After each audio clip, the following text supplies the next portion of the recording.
Bruno falou que vai fazer muitas perguntas. Então, personalismo.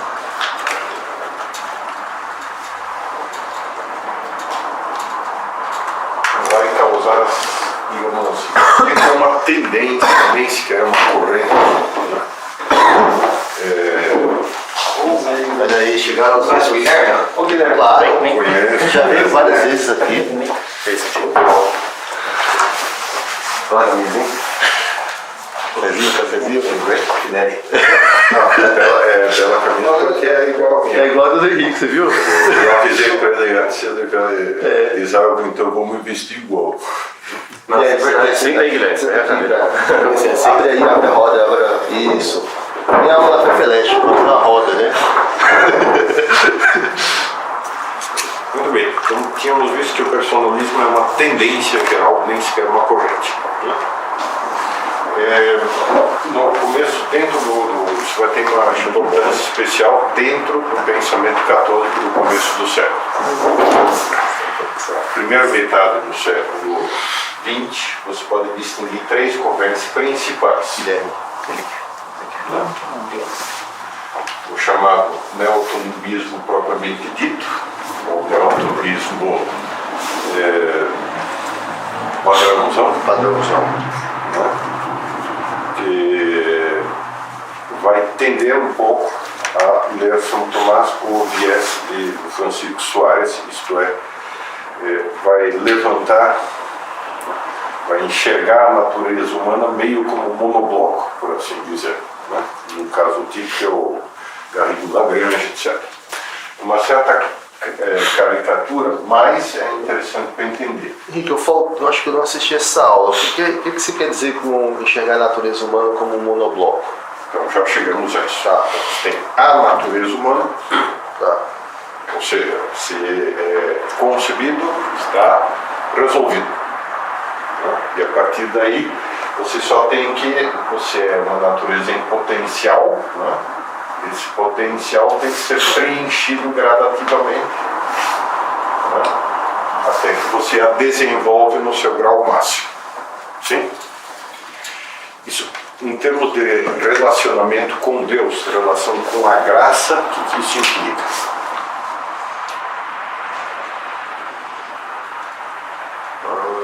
O que é a graça? Ação de Deus no homem. Como é que se dá essa ação? Ela é uma ação sobre o quê? Sobre a natureza. Certo. Mas,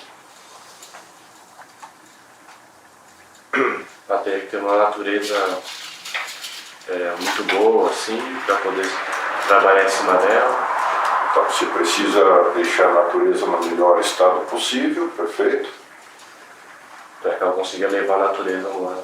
Isso. Mas Mas a graça propriamente não é uma sobrenatureza. Uhum. Né? Ou seja, ela não penetra a natureza. Como se fosse uma espécie de segundo andar. Agora sim tem um segundo andar. Mas ele não é aquele que eleva a natureza ao nível de Deus. Fala. Mas eles não dizem por isso que a graça excede a natureza. No sentido vamos dizer assim, de violá-la. Então, a graça simplesmente eleva a natureza a outro plano. Mas a natureza, de certa forma, continua sempre a mesma. Ela não age sobre a natureza. Então eles são ortodoxos nesse ponto, como são congruentes com o catecismo. As três formulações são modos de interpretar ditos, formulações que são ortodoxas. Uma delas é herética, no sentido de que, enfim, mas como é que eu entendo as palavras? Né? O que é natureza em profundidade, etc. E a natureza é o quê? É um determinado projeto divino para o ser humano. Deus já tem previsto o que poderíamos chamar um homem natural. Tem uma moral natural universal, válida para todos os seres humanos, inclusive pagãos, espíritas, hindus, chineses, comunistas, satanistas, tudo que você quiser, mas a natureza é exatamente a mesma e não altera. Né? E simplesmente o que a graça faz é, de certa forma, deixar essa natureza intocada e elevá-la de plano. Poxa, faz com que o que seria o conhecimento natural, o conhecimento do tipo, vamos chamar assim, racional, simplesmente passe a funcionar, em vez de pela razão humana, pela fé. Ou seja, muda o critério, mas a razão permanece intocada. Né? Que a vontade humana, a liberdade humana, passe a, em vez de amar as coisas perecíveis, através delas as imperecíveis, passe a amar a Deus propriamente dito. Né? Então tudo há uma recepção, um encaixe nas potências humanas, mas que permanecem elas mesmas e fundamentalmente não alteradas. Até aqui, beleza? Sim. A seguir, tem a segunda linha, que podemos chamar a linha das fontes cristãs, que é mais agostiniana.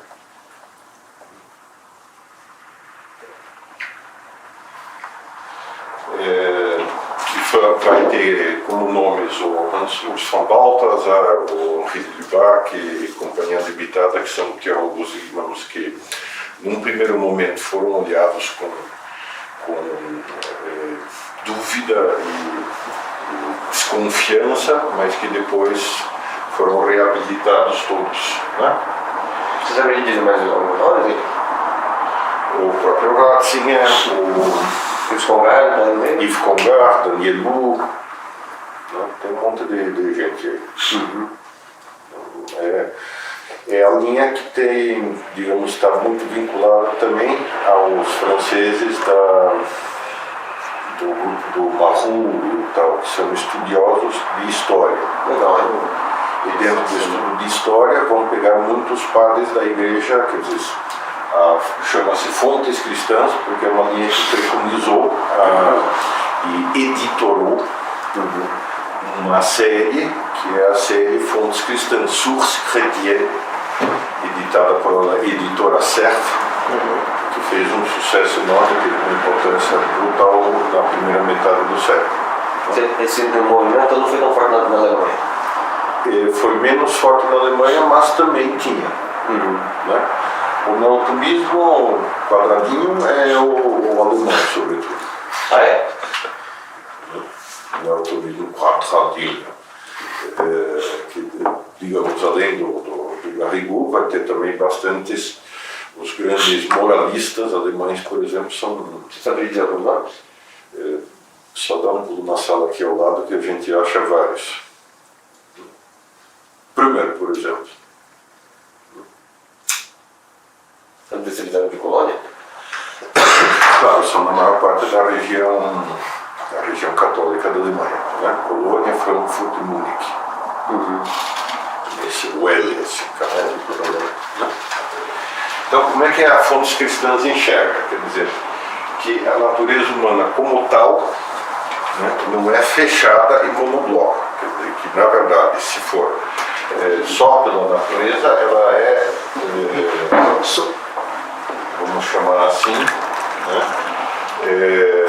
incompleta e pelo pecado original reduzida, escavada, pecada, diminuída, né? Caída. No neotomismo, então, a natureza humana é um monobloco. Tende a ser um pouco. E o que a graça faz é elevar esse monobloco. O que significa que você vai ter uma versão, vamos chamar assim, né, totalmente só meramente humana. No fundo, o grave problema que é o seguinte: que no fundo, o que Deus faz em você quando você se torna católico? Deus faz em mim quando eu me torno católico. Quando você recebe os sacramentos. no fundo, não está nada, é um acréscimo. Sim, isso no neotomismo, né? No neotomismo, um quadradinho salesiano. A graça é só Se eu estiver falando muito grego, você avisa. A graça é só é a cereja do bolo. É um acréscimo. Tende a virar uma espécie de cereja do bolo. Tá, Você poderia, em princípio, ter uma perfeição humana total total. sem a ação da graça.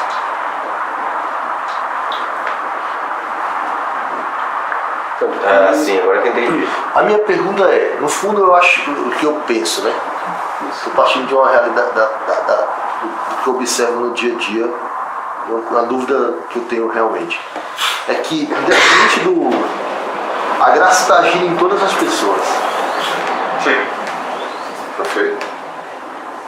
É impossível explicar só pela virtude humana. Pessoas que são muito boas, trabalham muito bem, são muito virtuosos, mas não querem saber de Deus. Sim. Do ponto de vista racional, intelectual. Não querem nenhuma relação com Deus. Mas são muito... Você fala, não é possível que isso aqui seja só humano. Esse sujeito é generoso, esse sujeito é altruísta. Sim. E ao mesmo tempo você vai falar de, não, isso não interessa, esse assunto não me interessa. É mais uma dúvida. Faz sentido eu falar isso? A graça age em todas as pessoas, independente formalmente, da aceitação da doutrina ou não. Formalmente sim, e formalmente sempre se disse o seguinte: São Tomás, de fato, e os comentadores idem, só que com um modo de entender um pouco diferente, né? Que é que para qualquer ato sobrenatural você precisa da graça atual. E a graça atual pode agir numa pessoa que está em pecado mortal, que está afastada de Deus, até que odeia a Deus formalmente, que é pagano, pode agir em qualquer pessoa. A graça atual. Graça atual. O que essa tendência vai fazer é, no fundo, digamos, tender a subestimar o papel da graça atual. Curioso, hein? A de cima, exatamente. Porque daí dá para entender porque tem... A de cima, a primeira. É muito comum presbiterianos te dizerem que a moral tomista é pelagiana. Essa exatamente. A crítica Muito comum. dos protestantes em geral é isso que a moral... Essa... no fundo o cara se vira sozinho. Moral natural e... Mas como que é quem que fala que é pelagiano? Bom, eu já vi até hoje 2 presbiterianos com formação assim, em filosofia dizendo que a moral tomista é pelagiana. Mas qual que é a visão assim, dos presbiterianos? A visão dos presbiterianos é um agostinismo exagerado, no sentido de que não sobrou nada Da natureza. no ser humano, portanto tudo é graça. Mas não é isso que o Lutero fala? É isso que o Lutero fala? Sim, só que mais uma vez o Lutero é sola gratia, claro, né? Ele é a fonte desse tipo de pensamento, por sua vez é nominalista. Se não há natureza, o nominalismo nega a natureza, portanto não sobrou em princípio nada, não há por que você nem sequer se preocupar com a natureza. E o pelagiano, por outro lado, subestima a graça. Acho que só a natureza humana. Somente a graça. Só a natureza é o tudo que resolve, inclusive vai te botar no céu. Mas aí, por exemplo... Você pega um certo autor brasileiro bastante em moda, quando ele fala de contemplação, por exemplo, ele fala como se fosse o mero fruto dos seus esforços. Entendi. Né? É totalmente pelagiano. Fala. Mas por exemplo, os homens da antiga Grécia, no antigo, muitos homens virtuosos ali, eles não tinham a graça. Então, quem diz que não? Graça atual, com certeza tinha. Santificante não. Mas isso mostra que, de certo modo, a natureza humana, digamos assim, natural, tal, você pode chegar pela virtude a uma perfeição muito grande, mesmo sem o batismo, sem os sacramentos. Certo? E daí? Então, Isso significa que não tem graça. não, tem. Mas, Entre os primeiros cristãos, até a Idade Média, havia muita gente que dizia que o Virgílio, por exemplo, era praticamente São Virgílio. E Platão, São Platão. Eu acho. Né? Eu acho. São Platão e você. Em muitos aspectos, se diz, cara, né? São cinco. Não que sejam santos Não, propriamente entendo. ditos, né? Pior fica com alguns caras do Antigo Testamento, né? Que de fato eram formalmente venerados como santos, até recentemente, por exemplo, Davi, Abraão. Você vai dizer, não tinham graça nenhuma. Não, peraí, né? Trabalhavam sozinhos, peraí. tá. Não tinham a plenitude da graça, é outra coisa.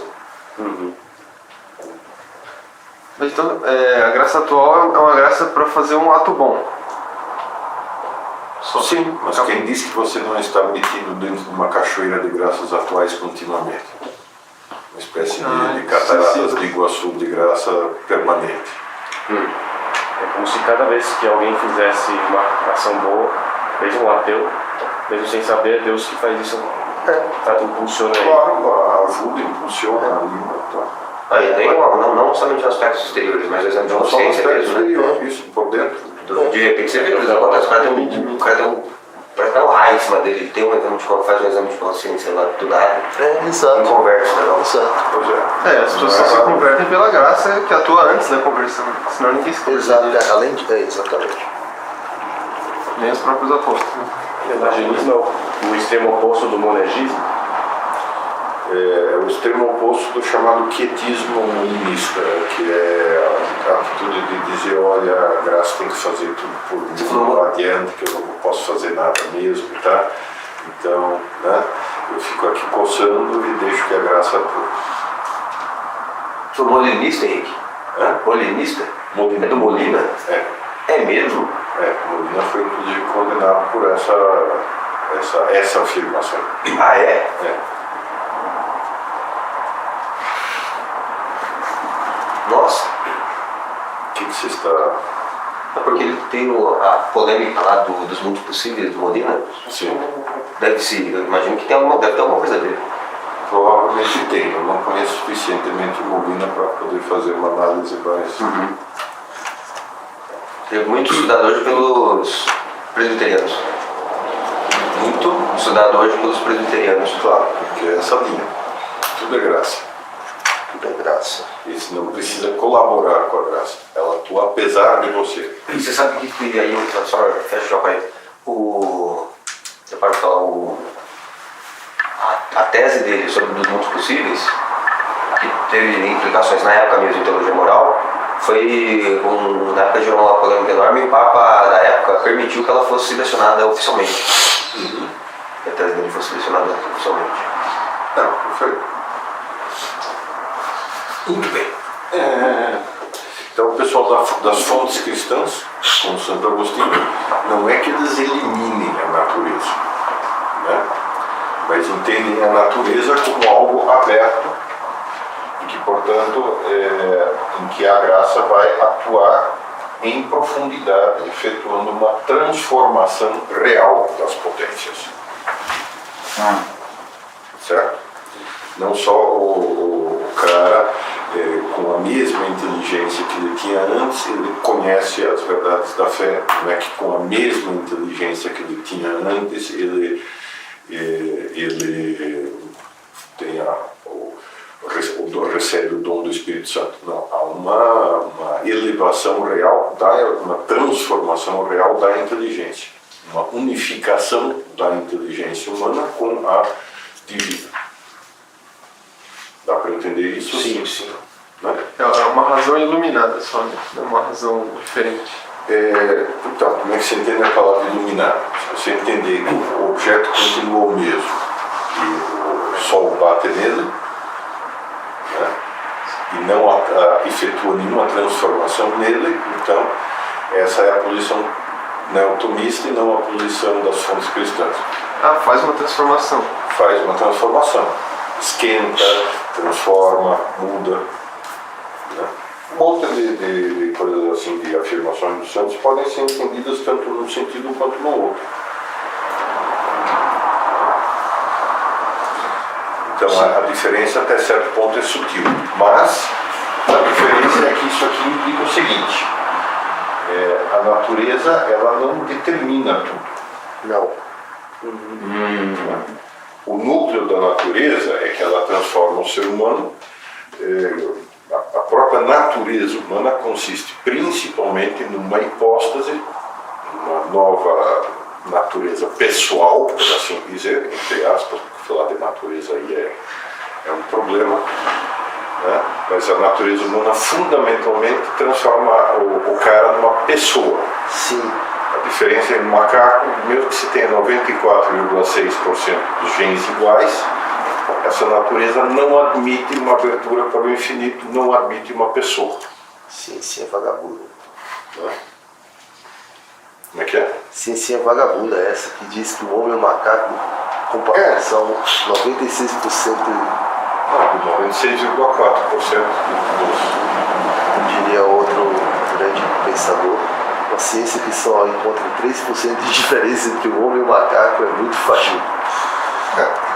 Por brincadeiras à parte, você sabe aquela história de que na metafísica, não sei se na metafísica, mas na metafísica do Leonardo Polo, parece que ele vai nessa linha, né? Que cada homem, cada natureza humana é única e irrepetível. Cada homem, Então, não exatamente se você disser isso, você mata a natureza e, portanto, porque não há natureza comum, né?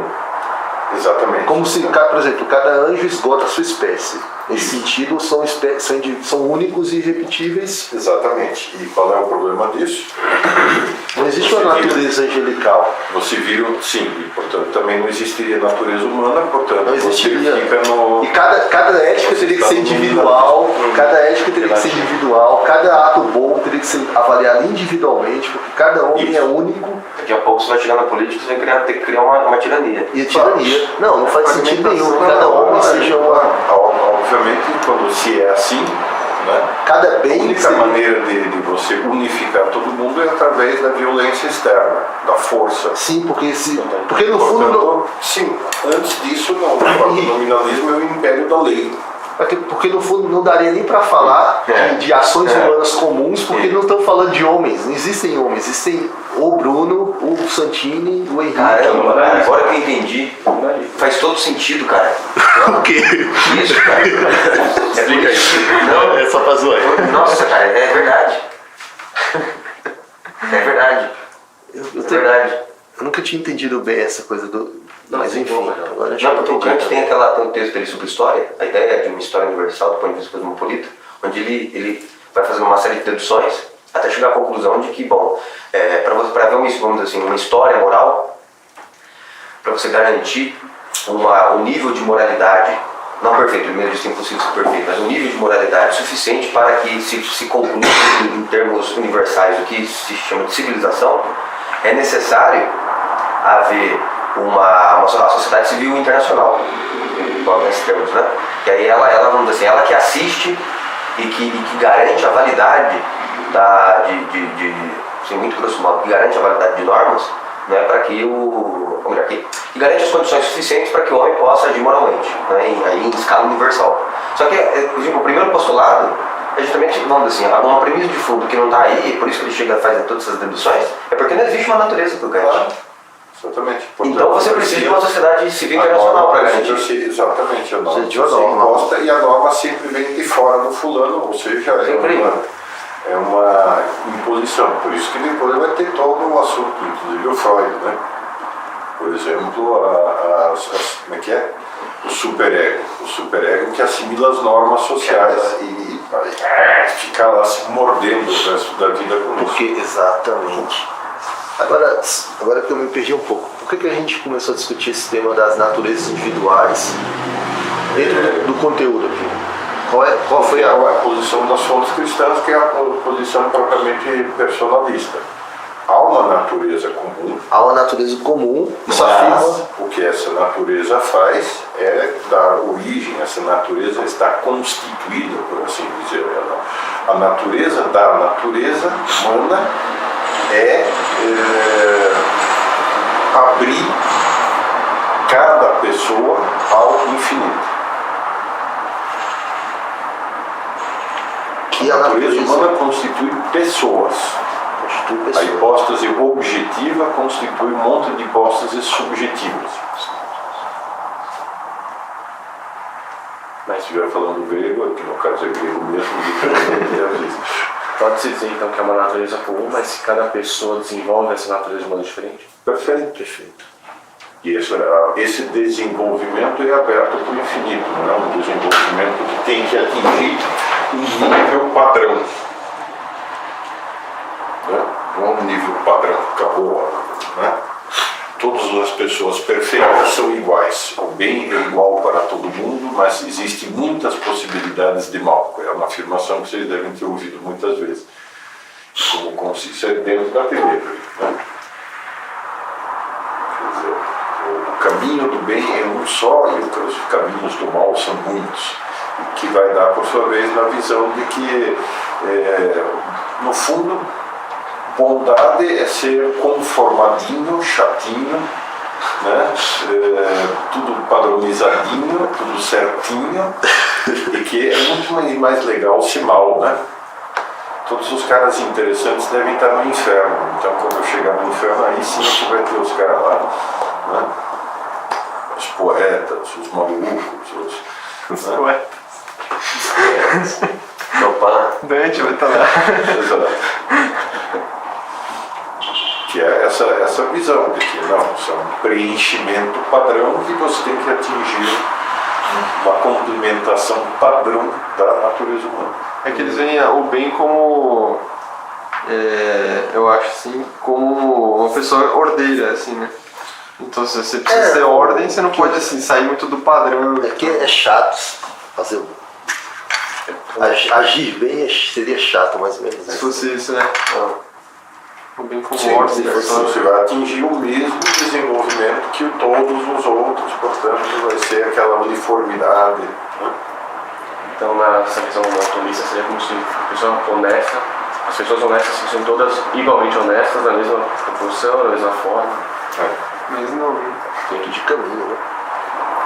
E o que, por sua vez, claro, quer dizer, é uma deformação da doutrina cristã. Aliás, as grandes críticas ao cristianismo burguês, né, foram feitas por Kierkegaard e Nietzsche com intenções muito diferentes, mas, enfim, são muito verdadeiras. Né?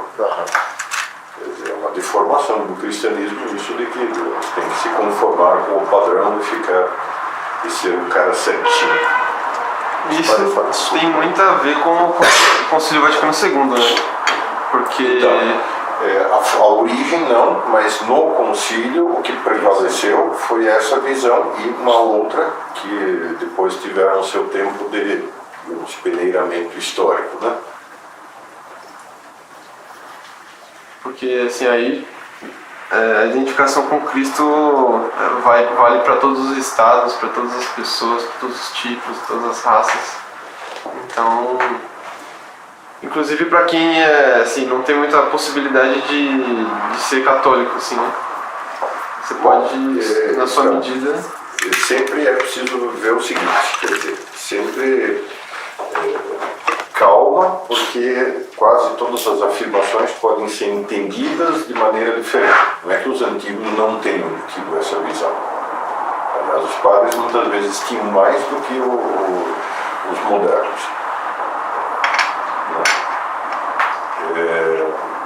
Quer dizer, a velha expressão fora da igreja não há salvação, não é para ser entendida, nem era para ser entendida na sua origem, primeiros séculos, né, como sendo uma coisa externa e, né, se o cara não for oficialmente católico, ele não vai se salvar. E sim, era para lembrar o pessoal que ia sair da igreja, que enfim, isso ia dar pau. Tem aquela afirmação, né? Ninguém vai ao Pai senão por mim. Isso, mas sempre se entendeu que mesmo entre os pagãos há gente que pode ter tido graça atual o suficiente para se salvar, para atingir o estado de graça. Né?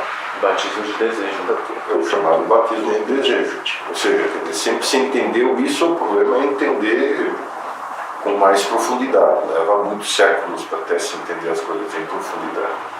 Uma vez eu conversei com um amigo protestante da Guatemala, ele me disse isso: bom, se você acredita que uma pessoa sei lá, um índio que nunca conheceu Jesus Cristo pode se salvar, Então você sabe que eu vou converter. então por que eu converter?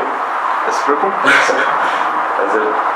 Mas ao mesmo tempo um rechaçamento formal da graça também é o extremo oposto, né? Exatamente. Eu já sou Então, pra caramba. fora da igreja como salvação dizem isso, rejeição formal da graça, sendo que a pessoa teve a possibilidade de recebê-la e aceitá-la. E ainda um terceiro problema, um sujeito que fala, não, vai que é verdade, vamos garantir um batismo aqui, né? Vamos garantir um sacramento aqui, né? Se for verdade, Se beleza. for Se verdade, não for, beleza, não tô salvo. Se não, É Então, o quer dizer, apóstolo Pascal. não cai dentro da... Não é uma adesão Propriamente a graça. propriamente à graça, né? Exatamente. Mas aí é aquela distinção que se fazia entre atrição e confissão e contrição. Né? A atrição é o cara que não sei. É o pai do filme A Folha da Vida, né? Puxa, eu trabalho, eu sou bom pra caramba. Por que eu não decolo na minha vida profissional? Por que eu não sou amado, né?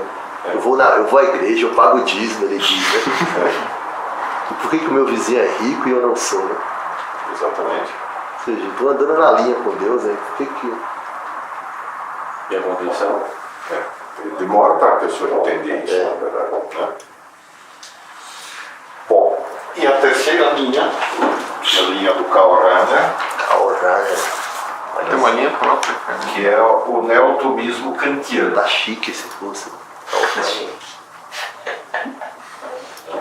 O neotomismo kantiano Neotomismo kantiano, meu amigo. diz o seguinte, aqui, Até de pé agora. o neotomismo propriamente suaresiano, se quiserem, distingue excessivamente entre natureza e graça. Né? No neotomismo kantiano, já que a natureza é querida por Deus, então nela já está a graça. Ou Vem seja, fazendo querida, né?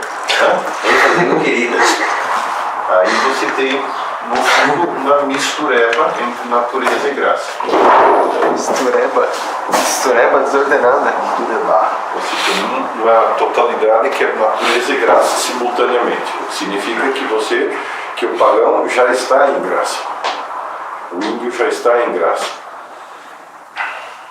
Né? Todas as filosofias humanas já são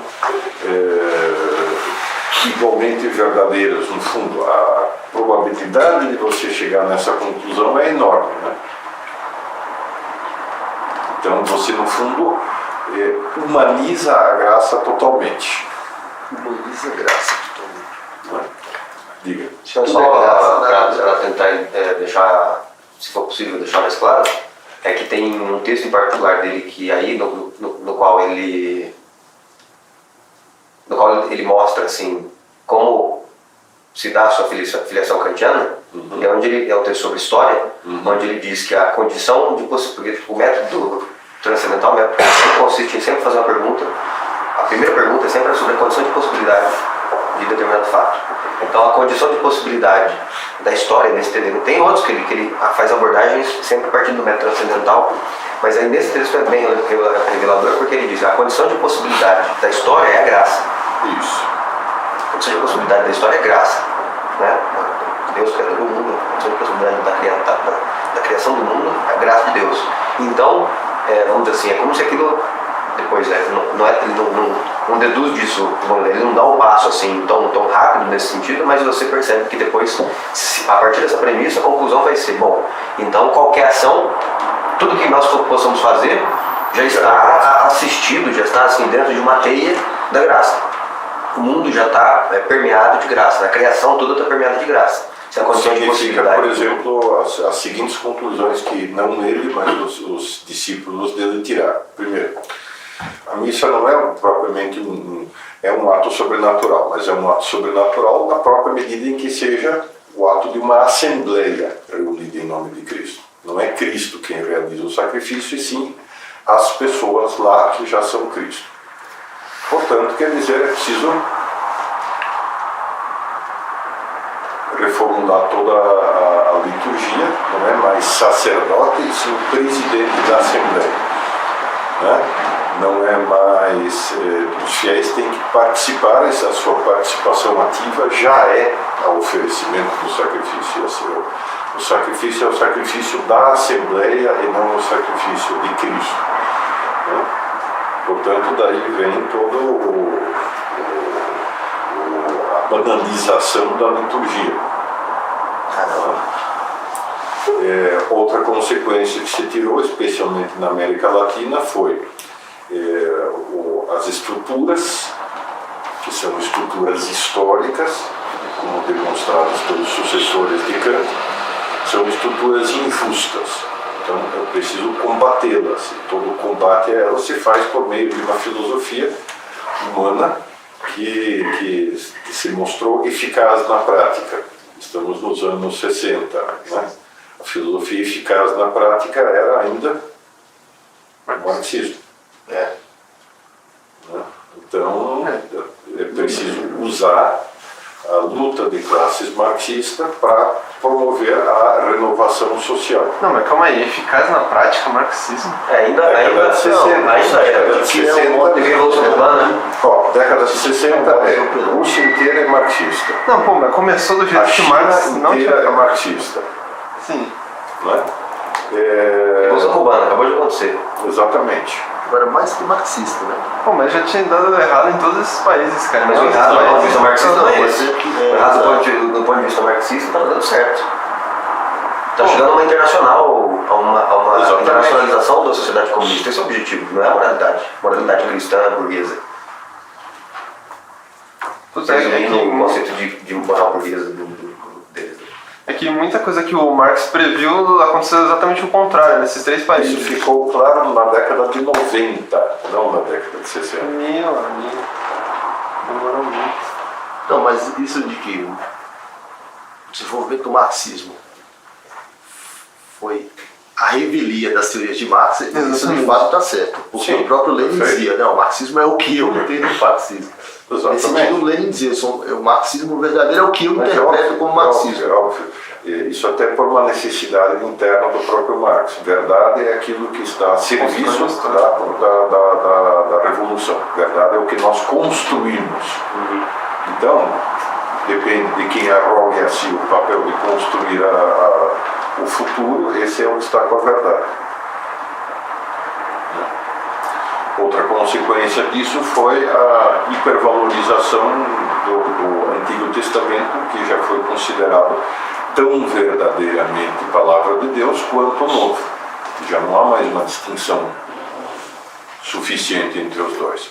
Certo? Se há uma unificação entre os dois, qual é a consequência? Despreza Cristo, né? Não é que se despreze formalmente a Cristo, né? Mas é que o papel do teólogo ou do sacerdote passa a ser mais um papel profético, né? Não tanto através do sacrifício pessoal, mas de denúncia das estruturas injustas, etc, etc, etc. É porque no fundo ele entende que é o ódio que move o mundo, né? Então se você entende que no fundo é o amor que move o mundo, aí você tende a buscar a identificação da pessoa com Deus, né? Mas Que acontece o com ódio é você. severo também. O amor também tem que ser severo. Só porque se você é pai e ama os seus filhos, você vai deixar que eles façam tudo o que eles querem? Não. Não. Você precisa de vez em quando dar um, né? Ou seja, quer dizer, o aspecto de luta e de desconstrução, de oposição à injustiça seria um aspecto intrínseco dentro dessa visão.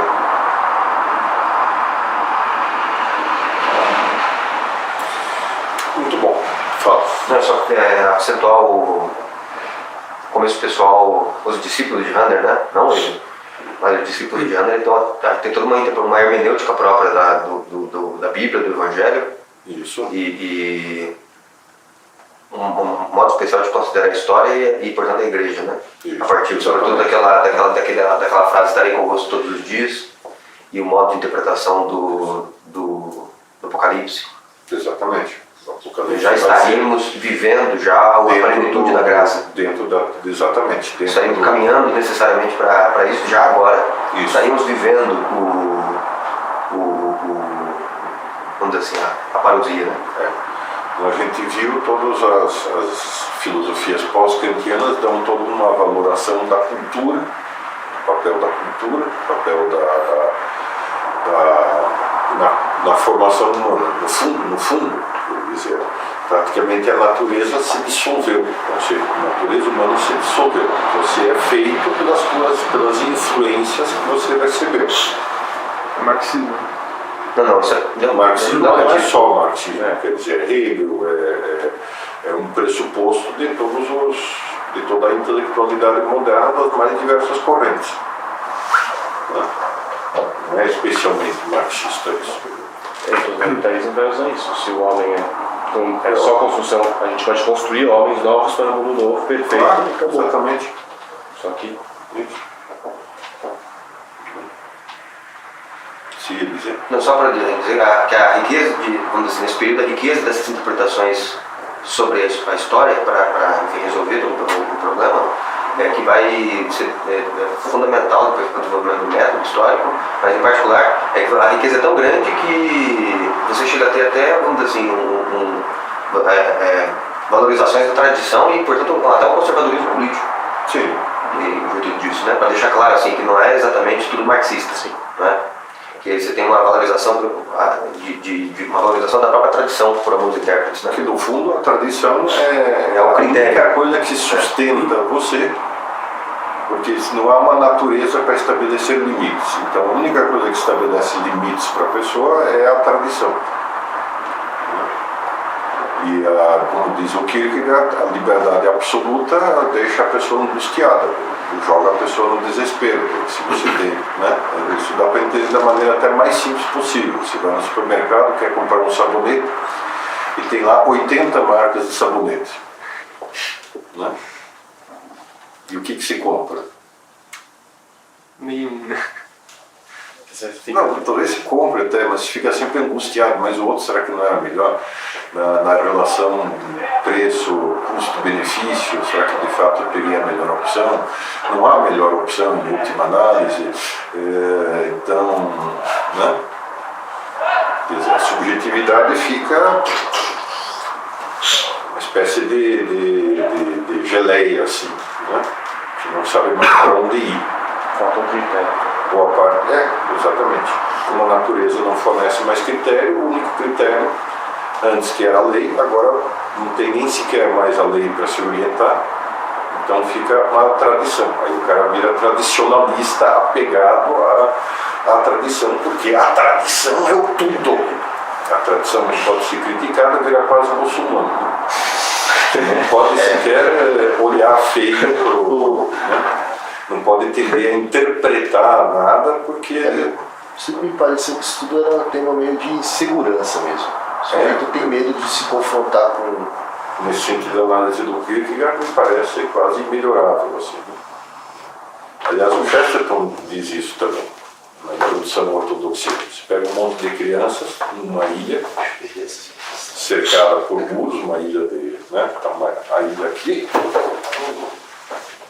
Ela tem esse formato, eles põem as crianças aqui brincando. Se tiver um muro de proteção, elas correm de um lado para o outro, estão firmes, fortes, tranquilos, não sei o que. Se tira o muro, o que você tem? Abismo para todo lado. O resultado é elas vão ficar todas agrupadas no meio, morrendo de medo.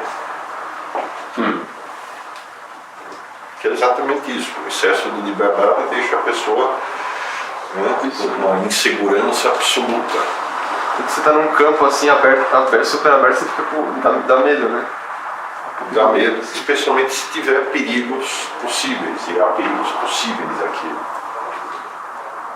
E os perigos a pessoa vai ter que experimentar na porrada, ou seja, ela sabe que se comprometer no namoro vai ter que aguentar os efeitos do outro. Ela sabe que se amar alguém pode perder, pode dar dificuldade. Ela sabe que ter amigos implica uma limitação da liberdade. Ela sabe qualquer decisão parece que é um custo terrível. Porque sempre se levanta em qualquer decisão o grande drama do André Gide, né? Amar uma mulher é perder a possibilidade de amar todas as outras. Então, como é que eu faço? Escolher um sabonete é não escolher todos os outros.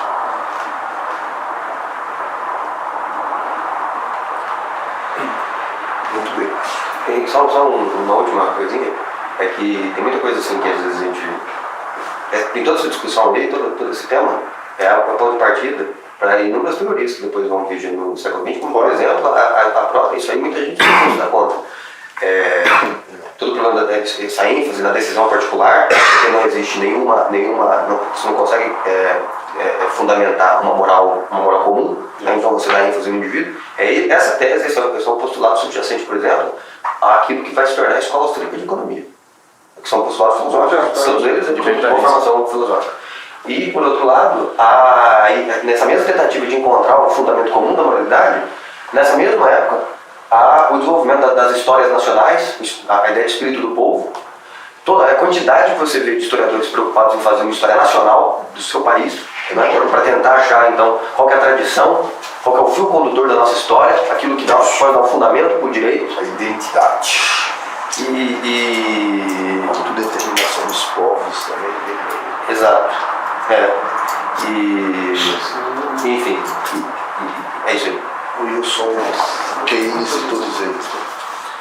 Keynes é tendencialmente de esquerda, assim, embora... É sempre esquerda. O pessoal fica fazendo essas classificações que são meio classificação da USP, né? Romantismo, eles têm que enfiar o cara no romantismo de qualquer jeito. Não estava nem aí, então, Ninguém estava nem. Né? O Machado era realista, não tá nem aí com ser realista. escreve nos livros dele lá e pronto. Então o pessoal fica, necessariamente tem que dispor as pecinhas da direita até a esquerda, assim, fazer o leque. Né? Positivista. Então, centro-esquerda e tal, mas é tudo artificial. Né? Está tudo, muitas vezes, dentro de uma mesma maneira de enfocar, cuja base já é bastante relativa. Só, eu prometo não falar mais nada. Só aproveitar um momento aí do debate. As suas intervenções são muito bem-vindas. Só aproveitar um momento, é que quando a igreja, por exemplo, acusa, e tem muita gente que acha ruim, né? Quando a igreja bate no liberalismo, é esse postulado aí que está no fundo, né? Com o qual a doutrina social não concorda, né? Esse é o momento de discordância a respeito desse ponto aí, né? Você não pode inflacionar tanto a decisão individual, porque isso na moral, depois de um modo geral... Há o relativismo absoluto. Só sobra a minha decisão, e a minha decisão não tem porquê, não tem nenhuma outra fundamentação do que o que eu quero. Toda a fantasia em torno da livre iniciativa essa raiz aí. Essa raiz. Menos Marx, menos Mises, mais Hermann Wagner. Foi o que eu vi no Facebook. Curti 1000 vezes. E é bom lembrar que a Hermann está mais na tendência neotomista ainda do que das fontes. Ixi, menos era não. Não, mas está bem. Veja, não estou dizendo não, neotomismo. O problema não é o geral. O problema são os exageros. Se você enfoca dessa forma, é facilmente exagero. Você falou que a Renovaram está mais nas fontes. Está mais na linha Foi o Leão XIII que instituiu uma política educacional anatomista, de fomento ao anatomismo, ele instituiu isso daí. Exatamente. Que se ensinasse isso nos seminários católicos, nas universidades católicas. É aí que entra Aí está toda a os discussão. arreguladantes no Brasil, tudo isso. Claro, o que não significa, veja, que o pessoal é ruim ou Não, tem, eu sei, né? eu sei. Simplesmente que esse enfoque podia tender a produzir uma visão Tá. padronizada, excessivamente padronizada da moral. Não perdi a chance. E que e esse aqui tende a produzir uma visão excessivamente oba-oba da moral e de todo o resto. Né?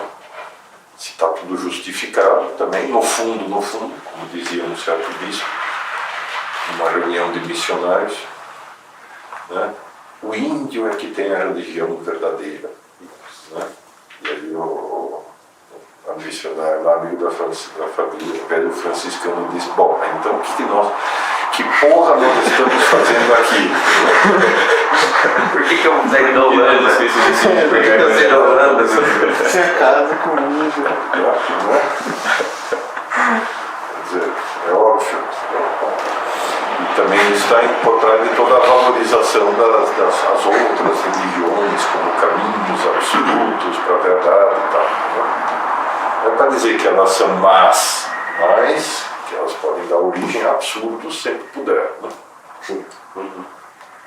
Mas, quer dizer, também justificá-las todas, nem condená-las em bloco, nem justificá-las todas. Então, Henrique, essas três correntes aí são personalistas? Não? Não. Propriamente, a corrente personalista vai ser mais essa. Tendência, diga. Onde estão os alunos do Husserl lá?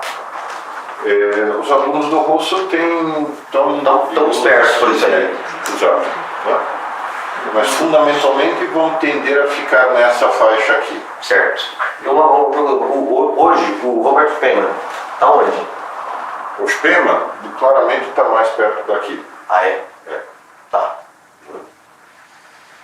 E assim, o próprio, parece que o Finis, por exemplo, está mais por aqui. O que saiu, digamos, vencedor do concílio, essa foi mais ou menos, digamos, saiu perdedor. Influenciou os documentos, mas não foi a principal. O que mais influenciaram foram esta e esta. Né? Essa através da revista chamada Contínuo.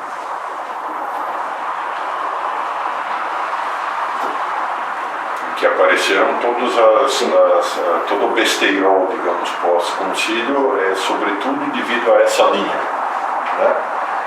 Catecismo para adultos, um cristianismo adulto, aberto para o mundo no sentido de praticamente servir ao mundo, ou então contrário ao mundo na base da porrada e da formalização sindicalista, ou propriamente partidarismo de esquerda e tal, e essa através da revista Comúnio. Ah, é? Na qual estavam o Ratzinger, o Libach, o Balthasar, o Congar, esses aí, Congar, Deleuze, etc. Então, nas décadas posteriores, a primeira interpretação, digamos, mais comum, tendencialmente, foi essa. Foi a mais polêmica, que deu mais origem a polêmica. Né? E essa aqui foi prevalecendo com João Paulo I, pouco porque ele não era propriamente um teólogo e um intelectual, né? Mas especialmente João Paulo II e Bento XVI. Que é a que vai, digamos assim, se vocês pegam os documentos do Bento XVI, em geral eles levam muito em conta isso. Né? De um lado, toda a descrição, né? Se vocês leem, dá esse entendimento. Então, revaloriza muitas coisas que são de origem aqui, né? Mas ao mesmo tempo valoriza uma série de elementos novos, que já vamos especificar. Né?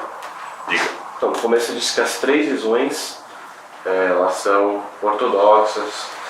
O problema é talvez fosse exagerar. Essa não é 100% ortodoxa, mas é ortodoxa no sentido de que nunca foi expressamente condenada na sua base.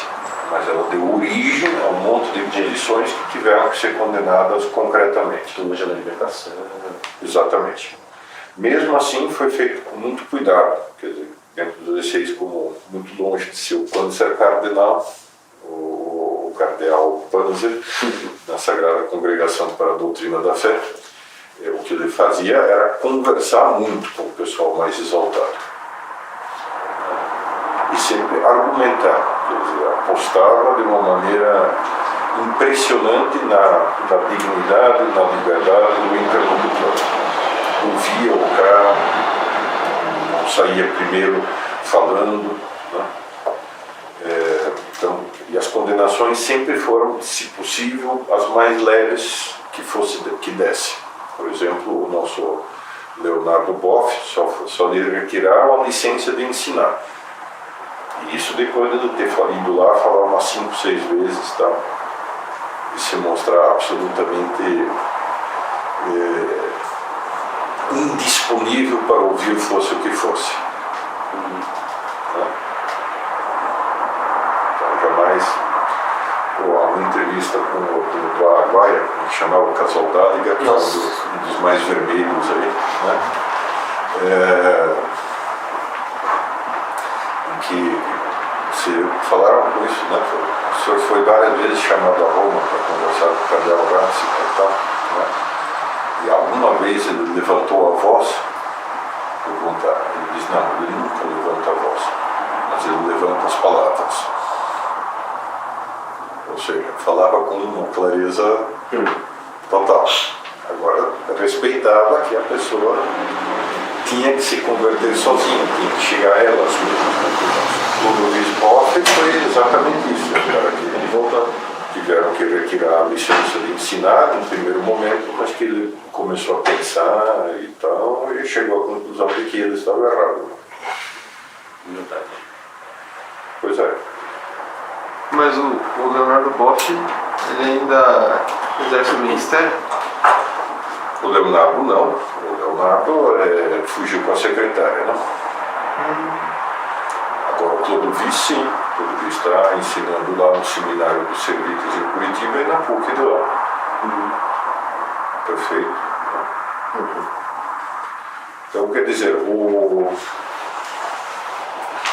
tudo que o pessoal reclama de problemas é isso, mas você repara que sempre o esforço da igreja foi não fechar a porta de entrada e sim ajudar o pessoal a mudar de ideia na medida em que isso fosse possível, com suavidade e perseverança. Isso é um ponto importante. Nesse sentido, às vezes a gente não tem um pouco essa ideia, tem um pouco a visão tremendista de que a igreja está acabando, está tudo no fim, que desgraça essa modernidade e tal, né? Está tudo errado, você vê, ninguém vive a moral da igreja, são tudo um bando de... Né? Ninguém vai mais à missa. Ninguém vai mais à missa, não, exatamente. Né? O bom mesmo era a missa antiga. No fundo é um pouco uma partezinha desse pessoal que ficou despeitado e ressentido. Não, tem que ter as coisas como eram. Né? E uma partezinha desse pessoal que é a parte que caiu no tradicionalismo. Não, a única coisa que nos garante é a tradição. Eu não entendi direito o conceito de natureza de pessoas do terceiro movimento. No fundo, você só é pessoa, não há natureza humana comum. Entendi. Tudo é feito em você. Eu vivo já na plenitude do meu ser. Sim, quer dizer, mesmo que você cresça, mas quer dizer, tudo isso você recebe de fora. Você não tem nada zero de si, né? Por nascimento. Por isso eu vou correndo aqui. Exatamente. Portanto, tudo é ao mesmo tempo graça e tudo é ao mesmo tempo humano. Entendi. Só que se tudo que é humano é bom e é graça, então você acaba caindo num quase panteísmo. Na doutrina você transforma a igreja numa instituição histórica. A igreja é uma instituição histórica, o que já é por si uma graça. A igreja é povo de Deus, como os israelitas no Antigo Testamento, não de maneira diferente, né? O sacrifício O sacrifício já, de certa forma, é um acontecimento histórico que já alcança todas as épocas e todas as eras. Todas as religiões são igualmente crísticas, certo, né? E assim por diante. Então, se enfia tudo no mesmo... Tá. Não há propriamente distinção entre natureza e graça. Certo. Muito bom. Então, quais são as principais linhas que vão ser exploradas? João Paulo II é todo o tema da teologia,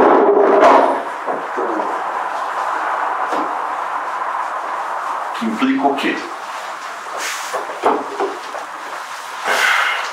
A visão neotomista tendia a, cuidado sempre com as palavras, tendia a enxergar natureza humana igual para todos. Acidentalmente o cara é homem ou é mulher. Certo? Então, se acidentalmente ele é homem e é mulher,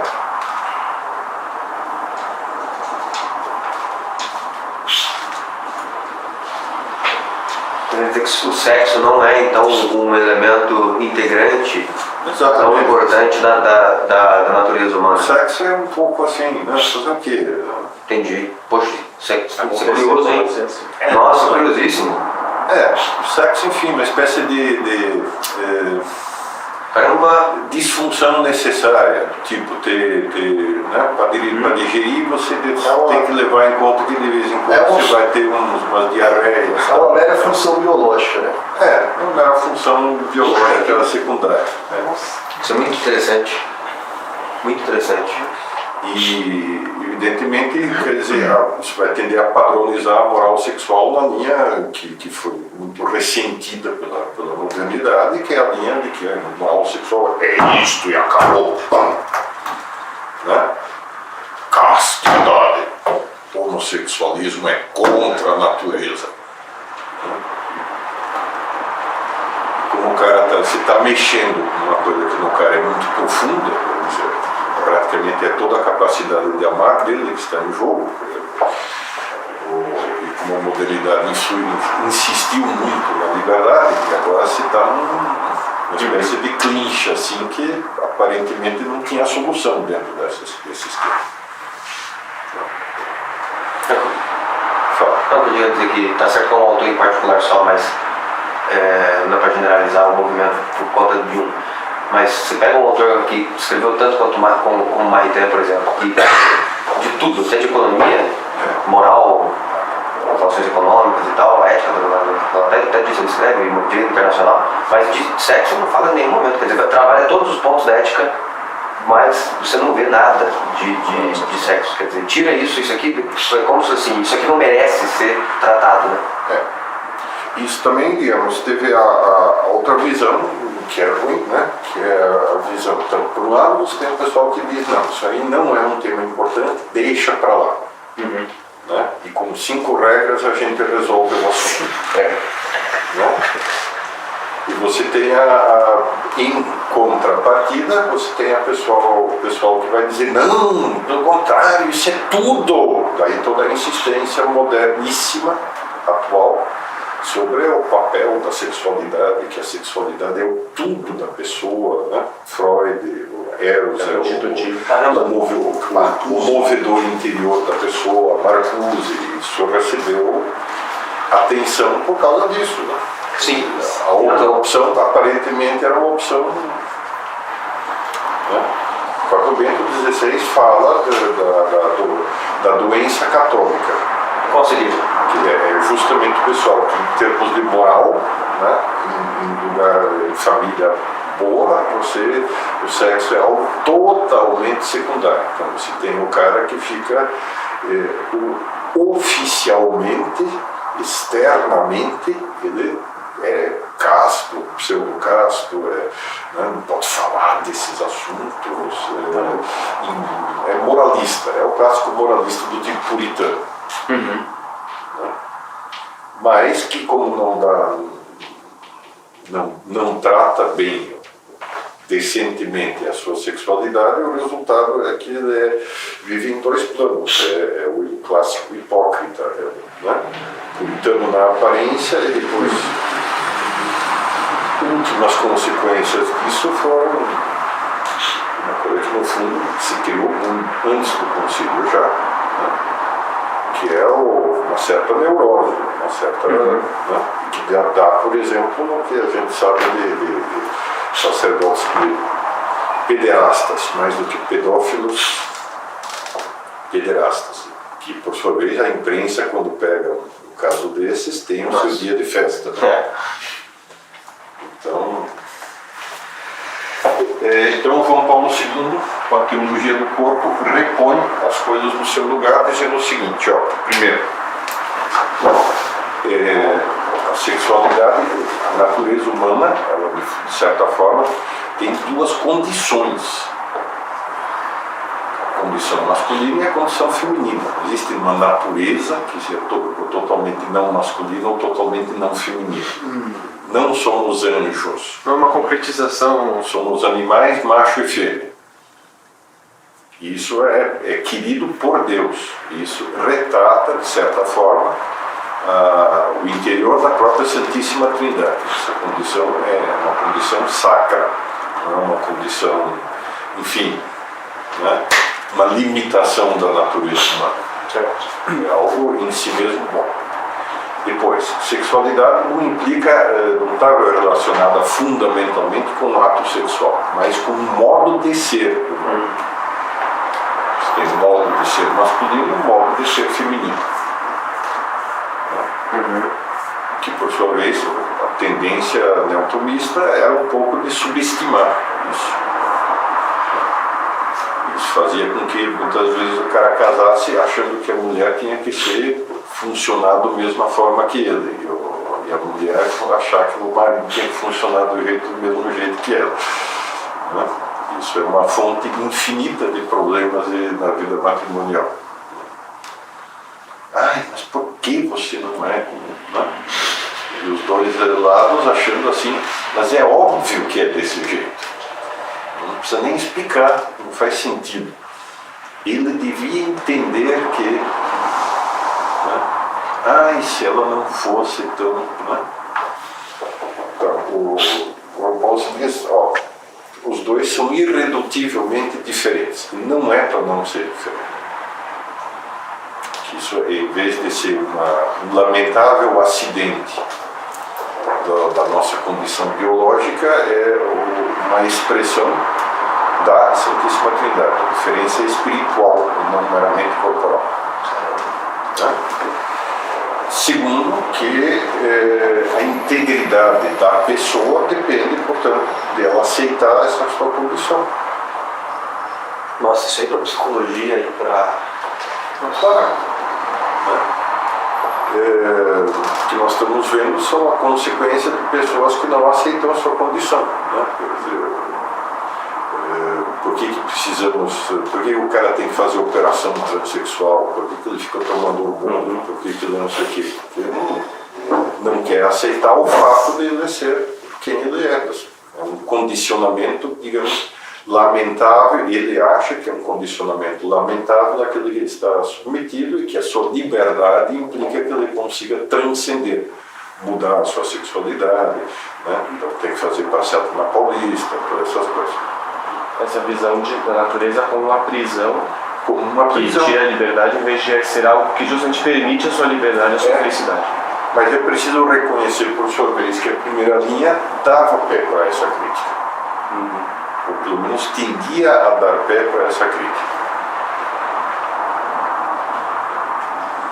Então, com João Paulo II, esse ponto já é outra coisa. Depois, tudo isso já reencaixa, de certa forma.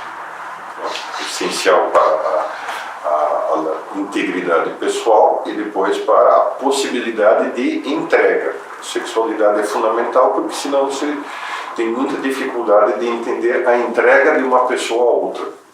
Né? Quer dizer, justamente eu sendo quem eu sou é que eu posso me dar a alguém. Ao passo que se eu disser não quero ser do jeito que eu sou, eu vou dar o que para alguém? Então toda a sexualidade corporal passa a ser entendida como algo que não é, né, fazer o quê? E sim como um ato, uma demonstração da entrega da pessoa, da entrega total. Portanto, da autotranscendência da pessoa, não da autotranscendência da outra vez, né? Da possibilidade que nós temos, que é o maior uso da liberdade, de darmos o nosso eu para outra pessoa. Sair de si e amar o outro. Sair de si e amar o outro. Que é aí que se encontra a Exatamente. Nossa. No final do século XIX, final do século XX, anti-igreja, o sexo é entendido como um problema de dominação. O macho é dominador. E a solução para isso é que você tem que valorizar as fêmeas, para elas se tornarem dominadoras. Né? Só que isso cria outro clinch, né? Outro negócio que não tem solução. Porque os dois, no fundo, desculpem, mas os dois na cama estão os dois tentando ver quem manda mais. Daí, claro, ódios profundos, rivalidades perpétuas, total problemas de casamento. Quando, se você enxerga sob o prisma da entrega, é outra coisa, ao contrário. Há uma entrega da mulher ao homem, uma entrega do homem à mulher. Cada um dos pais se disponha de mim. Eu não me pertenço mais, eu sou seu. Isso é interessante, que corresponde exatamente ao que, em geral, as mulheres gostam de viver. As mulheres têm mais sensibilidade para isso. Que vai resultar numa entrega a terceiros, né? Aos filhos, exatamente. Poxa, é verdade. Porque Também senão você são também... o terceiro elemento que completa o conjunto da Porque senão eu poderia levantar, Santíssima Trindade. poderia ardilosamente dizer assim, mas e se dois homens querem se entregar mutuamente um ao outro, entregam, aí você só tem essa saída, é pensar na família, falar, não, mas legal. É claro, mas justamente toda a teologia do corpo se faz dentro do contexto da família, portanto toda a valorização da família. E também acho que falta ter Uma complementariedade, né? Homem e mulher se complementam, né? Isso. Seus mútuos. Há uma infeliz tendência no direito canônico neotomista de falar do débito conjugal, um dever. Que infelicidade. Ser infeliz. É um termo absolutamente infeliz. Os cônjuges Débito automático. direitos deles. E aí o cara se sente no direito de cobrar o seu débito. Sim. Né? Cara, falseou tudo. Não é mais uma doação de amor. Depois quer dizer, toda a tendência a falar em contrato matrimonial. Cara, não estou vendendo nem comprando nada. Não serviço. Não estou prestando serviços nem é um ato que é muito mais do que um contrato. Tá bom, eu posso ter uma forma jurídica, secundariamente, para regular toda a parte assim, de herança. Tá bom, então nesse sentido, juridicamente faço um contrato. Mas o contrato gerou tanta antipatia que o pessoal tem medo de fazer o contrato e, por sua vez, junta os trapos em vez de Já vai juntar. Nesse sentido, muito. Bom, nesse sentido, quando Cristo faz a explicitação do valor da entrega, que o matrimônio é uma entrega, os apóstolos nem entendem. Né? Eles só entendem o matrimônio sobre a ótica do contrato ainda. Exatamente. Se é pra ser assim e tal. Se é pra ser assim, se é pra ser assim. Quem me ouve? É mera burocracia e papelada. Cristo não. Aqui o cara se submete da mesma forma que ele se submete para, sei lá, tirar a carteira de identidade, tirar a carteira de trabalho e tal, né? Mas é o chamado tiro no saco.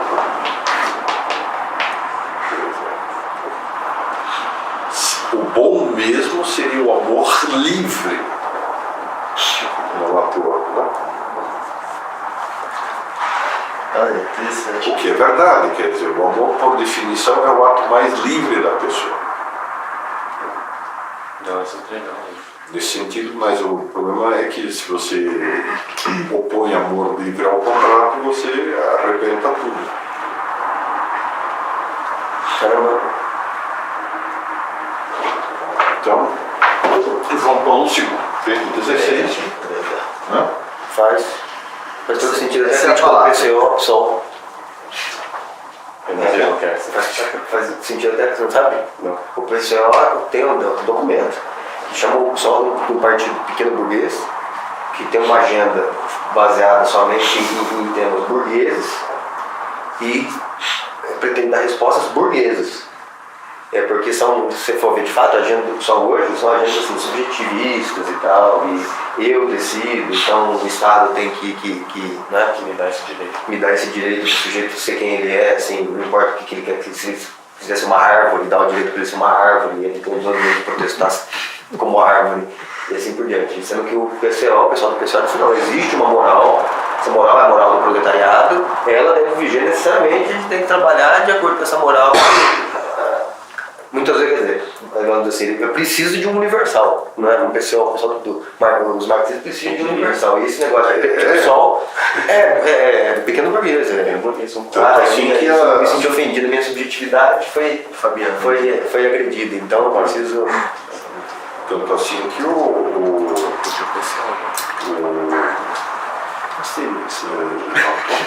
tanto assim que os marxistas e a escola de Frankfurt, quer queira, quer não, a contragosto, tiveram que ressuscitar verdade e justiça. Né? Porque senão não conseguiam se justificar. E aí, né, tomando o assunto que foi tratado na aula, você lê o debate entre o Habermas e o Ratzinger, a impressão que dá é que vamos dizer assim, há mais proximidade entre ambos do que, por exemplo, entre o Ratzinger e os filhos do Runner, os mais exaltados, né, os mais que foram mais longe, né, porque, quer dizer, no fundo, o Habermas defende que é necessário haver Uma lei universal. uma lei universal não é necessariamente, mas é necessário haver vamos dizer assim, um universal na moral. É necessário haver um critério universal da conduta humana. Senão isso aqui vai virar uma patifaria. E o Ratzinger vira para ele e fala que isso é a lei natural. Aí o problema é o conteúdo, qual é o conteúdo desse universal, né? Você precisa Ninguém ver deu critério para haver um consenso, diálogo, troca comunicativa. Exatamente. Precisa. Tem dentro do próprio debate cristão existem mais posições muito mais Divergentes do que as externas. curioso.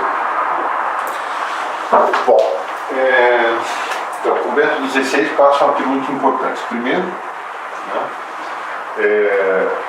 a dupla afirmação da fé e da razão. A razão é necessária e razão e vontade é o que abre o homem para isso. Né? A fé não é um elemento, digamos assim, aqui a tendência é, você chega até o limite da razão e aí você recebe a fé como um adendo. Mas é o que não é. Se você for pensar assim, então, em tese, a pessoa tem que ser muito inteligente para depois conseguir ter fé. Só que tem muita gente que é simples e tem fé. Exatamente. Né?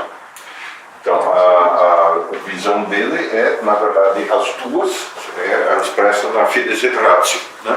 Que é do João Paulo II, aliás. Suspeito que tenha sido escrita por ele pelo estilo. Assim. O estilo dela não é muito João Paulo II, não. Tem a autoridade de João Paulo II. Esse é o sentido de uma encíclica, mas uma encíclica encíclica não necessariamente é escrita pelo Papa, né, senta e escreve. Depende muito do que ele quer. Ele pode pegar assessor lá, né, pega lá, escreve esse trecho, você escreve sobre esse outro, você escreve sobre esse outro, tal, aí ele lê tudo, tal, e daí diz, bom, beleza, publique-se assim. É o responsável, nesse sentido, na encíclica é do Papa XYZ. É a autoridade que afirma, mas quem escreveu pode ser outro. No caso, me parece que o estilo tem todo o cheiro de ser Ratzinger. Mas isso é uma opinião pessoal minha. A autoridade é a do João Paulo II. Então, na visão, como diz nessa epístola, nessa encíclica, né, fé e razão são as duas asas que levam o espírito humano, né, ao conhecimento da verdade. Elas não são mutuamente exclusivas, elas não são opostas, elas não são, ao mesmo tempo, uma não é a consequência da outra. E sim, são de âmbitos diferentes. Natureza e graça, mas que se unem num conjunto único que leva ao ser humano total. Portanto, a fé precisa da crítica da razão, é um ponto de insistência muito grande dele. Está no discurso de Hegel, está numa série, porque a fé sem a razão tem uma facilidade enorme de descolar da realidade. Basta pensar em todo o besteirol que foi justificado, porque o cara diz que recebeu a revelação de Deus direta. Tá? Justamente o William James, por exemplo, o tal da experiência religiosa. Em que você pega como motivos de fé qualquer experiência religiosa. Então, Maomé vale tanto quanto o Quaker lá, o fundador do Quakerismo, quanto o cara, desculpe, a mulher lá dos adventistas do sétimo dia. Ellen White. Exato. Fora enfim, todo mundo tem a sua justificação, e como é que você vai dizer que uma é preferível à outra? Então todas valem. Não dá para dizer que todas valem. Você precisa ter uma crítica racional, válida para todas. E ao mesmo tempo a razão sozinha é suicida, porque acaba se caindo no problema que de fato historicamente aconteceu, das filosofias que dizem que não, só a razão, mas no fundo razão de quem? E portanto a razão não é de ninguém, e cada um pensa o que quer, tá, gente? E ficamos por isso mesmo. Muito bom. E aí, se você fizer exprimir qualquer opinião, você está ferindo a minha razão. Então é uma ofensa pessoal, é um ataque pessoal. Por isso a necessidade das duas asas permanentemente para, digamos, ter um desenvolvimento conjunto. Não é também simplesmente um castelo de cartas, que você joga uma coisa contra a outra. As duas se ajudam. As duas se ajudam mutuamente. Exato. Coisa que, aliás, tinha sido dita de outra forma, tal, por Santo Agostinho, também por São Tomás, etc. Então, ele cita todo mundo. Santo Agostinho falando isso? Sim. O quê? Credo ut intelligam e intelligo ut credam. Sim. Creio para entender e entendo para crer. É lavorante, né? Exatamente. Depois, o problema da biografia e da história. Se o não tiver passado, a pessoa se forma no seu próprio passado, na sua biografia. Né? O passado é vivencial e formador de cada um. Só o ser humano, né? Bom, com a fé e a razão, eu não estaria quebrando um pouco de Tomás de Aquino já achava, sobre chegar na verdade só através da razão? Não, é que São Tomás é muito cuidadoso nisso. São Tomás distingue claramente ao que você pode chegar.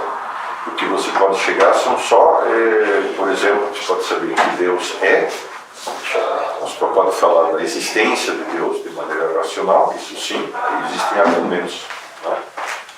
As vias de São Tomás, e você pode afirmar um pouquinho sobre quem Deus é, mas muito pouco. Você não pode chegar, por exemplo, a que Deus é um e três. Não pode chegar à trindade só pela via racional. Né? Você não pode saber que Cristo não chega a aceitar que Cristo é Deus e homem ao mesmo tempo só pela via racional. Nesse sentido, São Tomás é menos tomista do que muitos dos tomistas posteriores. Tá? A razão não explica Deus totalmente. Ela aponta e diz, olha, está ali, alguém a quem chamamos Deus. Mais do que isso, eu preciso de fé. Você acreditar. Eu preciso de fé. Por sua vez, a fé não é irracional, nem pode aceitar absurdos. Portanto, quer dizer, São Tomás aponta para isso sem ter a formulação que o Ratzinger vai fazer. Henrique, assim, essa ideia da fé e da razão como duas asas, né, que se ajudam a alçar voo. Isso. Pensando com só a fé do Lutero, assim, meio que ela foi voando por um tempinho, assim, crescendo no protestantismo, depois caiu essa asa, aí decaiu total. Tanto que você vê os países que foram protestantes hoje são ateus. Só a maioria. Sim. Então que essa fé sem a razão realmente não tem como se sustentar. Além de que, quer dizer, não é que não existe ausência de razão. É que é uma O premissa. ser humano é racional. Então, por que o pessoal foi contra? Porque se tentou impor a fé por excesso, mas as pessoas continuam criticando racionalmente. É que só um slogan isso daí, não existe só fé. Na prática, ninguém funciona só por fé. Nem o protestante mais estritamente protestante. Ele pode denunciar as posições que são contra a sola fide, mas ele vai denunciar com argumentos racionais. É bobagem isso. Então, o problema é que nesse sentido, é autodestruidor. E o Lutero é que nem a mesma bobagem da sola escritura, é só um slogan também. Sim. Eles tiraram a parte Sola escritura é uma tradição fundada a partir da lei do Lutero, que não tem fundamentação da própria escritura, é uma bobagem. Né? Não, até para toda a escritura ele é revelada e tal, mas São Paulo está falando do que? A São Pedro está falando do que nesse negócio? Sim. Né? Toda a escritura. Então, se eu escrever uma carta, essa carta é revelada. Se eu disser, eu, o Espírito Santo, estou falando a vós, eu, o Divino Mestre, estou falando a vós, discípulos, tá? Né? Por que eu deveria aceitar isso como revelado? De fato, em Timóteo, eu lembro, eu não sei se eu sou protestante, eu não sei dizer o capítulo, versículo, mas lá diz que o apóstolo que escreve, Paulo, ele disse para que os fiéis acreditem, quer no que eles escreveram, quer no que eles transmitiram por carta, ou seja, epístola, a Sagrada Escritura, quer que eles transmitiram por palavra, ou seja, a tradição oral, que é a tradição apostólica da igreja.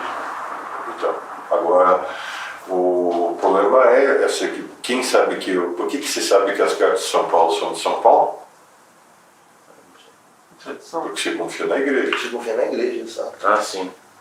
Até São Ela Paulo. que faz séculos e séculos e séculos está dizendo isso. E o mesmo São Paulo está dizendo isso, quando se converte não tem nenhum evangelho escrito ainda. Então, Claro. E a Bíblia não caiu de zica do céu. Ao contrário do Alcorão. Que segundo diz o Maomé, eu acho que é isso. aí é circular o argumento. O Alcorão é a própria palavra divina revelada dentro de Deus. E aliás só pode ser em árabe antigo. Deus falava árabe antigo. Então você diz, bom. Então, biografia e história. Quer dizer, você não pode tirar as coisas do seu contexto só e afirmar de uma maneira absoluta, no sentido de absolutizada.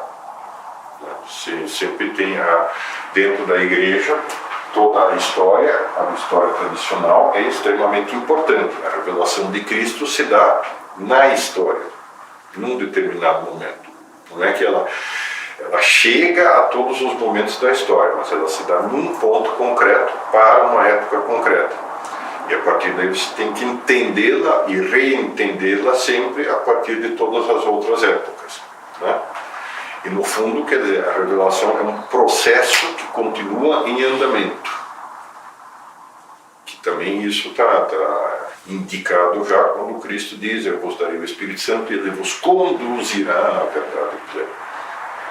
Então você não pode jamais fechar, né? Não, fechou no ano 105, em que São João pôs o ponto final no Apocalipse, fechou e a partir daí nunca mais. Não, há todo um processo de entender o conteúdo da revelação, que continua em plena ação. A igreja continua sendo dirigida pelo Espírito Santo. Então, quer dizer, a análise histórica é muito importante. Tem uma coisa muito bonita que ele diz na introdução ao cristianismo. Ele comenta: Hegel afirma que a história é um cemitério das teorias erradas. Mas que isso não é verdade para o cristão, concretamente no caso que ele vai analisar para o dogma da Santíssima Trindade. E ele começa a mostrar como todas as heresias levantaram pontos que foram importantes para entender a Trindade. Cada uma delas isoladamente era falso, mas o conjunto total das heresias foi necessário para se formular o dogma. Então, que esse processo continua em andamento sempre, que a teologia e a história estão profundamente vinculados. Toda a história da igreja não é simplesmente a história de uma instituição que vai brigando, mas é uma atuação do Espírito Santo através da história que se vai realizando, vai conduzindo mais para frente, né? Portanto, a igreja não tem que ficar também simplesmente numa posição defensiva, que foi um problema grave na modernidade. Que se fez muito a oposição, a igreja versus o mundo, né? Não, pelo contrário, as duas coisas se interpenetram. Que a igreja existe para o mundo e o mundo existe para a igreja. Fala. É que essa, quando mesmo, apesar que ele escreveu isso lá atrás, o Ratzinger, né? Mas mesmo antes dele, essa é uma tese do Rahner. Tem nesse Muita artigo. gente perfila essa. Quer dizer, na verdade, muitas dessas coisas não é, digamos, materialmente, quase nada do que o Bento XVI diz é uma espécie de caiu do céu agora e nunca antes tinha sido dito. Sempre o que ele faz é explicar de uma maneira muito harmônica, muito singela, diversas coisas que, enfim, dava para unificar melhor. Mas aqui, só aquele artigo que eu mencionei, no qual o Rahner fala da graça como a condição de possibilidade da história, nesse artigo que ele trata desse, ele começa assim, para depois falar da igreja, né, na história, e da condução da igreja, do povo de Deus pela graça, e assim por diante. Né? Que a teologia, o artigo, na verdade, o problema do artigo é justamente que vamos dizer assim, a doutrina ela é construída a partir da negação dos seus opostos, né, das heresias. Né? É a partir são os movimentos heréticos que contribuem para uma clarificação, para um discernimento ainda mais claro de qual é a doutrina. Não somente naquilo que diz respeito à negação das teses, mas também das condutas que são... E aí está um pouquinho a visão hegeliana e assim, racionalista, que você vai pela linha da negação. A do Ratzinger não é muito pela linha da negação. Quer dizer, aliás, é muito típico do método dele, que se vê isso em quase todas as encíclicas, por exemplo, no Jesus de Nazaré, que ele mostra posição A, por exemplo, a posição do método chamado de crítica histórica dos evangelhos. Então, a crítica histórica diz que sobre o Jesus da história não podemos saber nada, mas que o Cristo da fé, como uma coisa interior, né, continua lá, inspira profundamente, né, a típica afirmação que já se fez, né, teve um tempo atrás que acharam uma urna com ossos na Palestina, estava escrito em cima Yeshua, né, Jesus. Aí pronto, acharam os ossos de Cristo, não sei o que, etc e tal, né, tá resolvido o problema, não ressuscitou mesmo, tá vendo? Né? E, naturalmente, como sempre, teve o clássico padre que aparece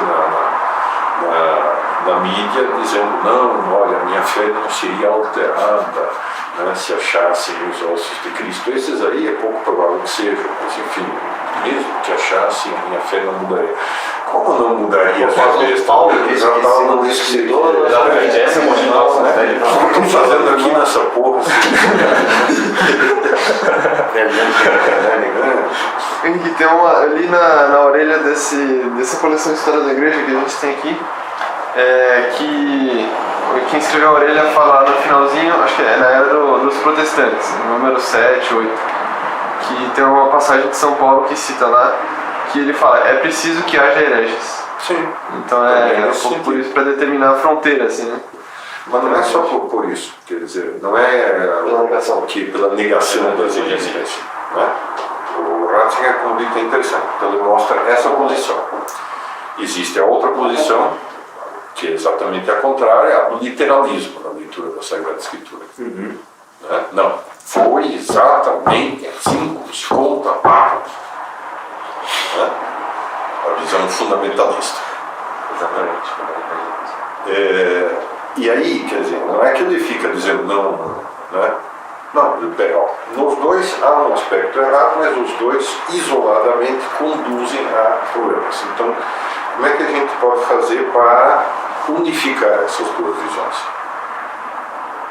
Encontrar aquilo que está por trás delas e que as transcende as duas. A verdade não se atinge por mera oposição, né? E por mera negação do anterior. A dialética. Não é por mera dialética, encontrando o elemento que transcende as duas. Todo paradoxo é uma mera oposição, mas por trás do paradoxo há uma verdade que não é aparente à primeira vista.